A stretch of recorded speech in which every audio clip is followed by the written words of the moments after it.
Today I want to talk about how Christians shouldn't belittle their pain. So, for example, there's a baby at my church named Micah. So, one of the worst things that he has experienced is being sick and having an ear infection. Right? That's the peak amount of suffering that has happened in his life. Right? While for me, it may be different. Right? It may be perceived as worse. Like somebody else, maybe they broke all the bones in their body or several bones in their body. Maybe they lost all their parents.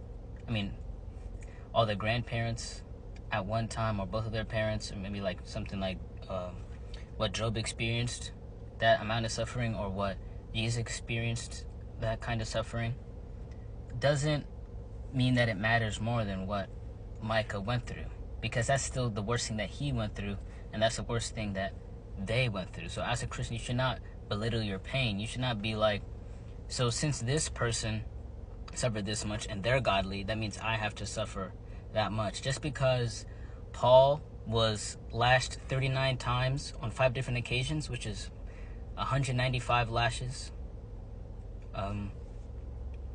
stoned once, beaten with batons 3 times, but he was also an apostle. So it doesn't mean you have to go through that, or you will go through that if you spread the gospel, spread the word. And you shouldn't belittle yourself like, oh, I don't have to go through what Paul went through.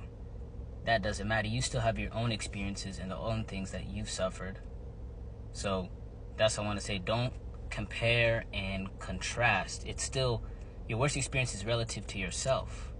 So God will craft you through the experiences in your life without comparing it to somebody else's life who's alive or dead right now. That's all I want to say. Just because you believe someone experienced more pain than you did and they're godly, doesn't mean you have to experience the same amount of suffering for you to be that godly.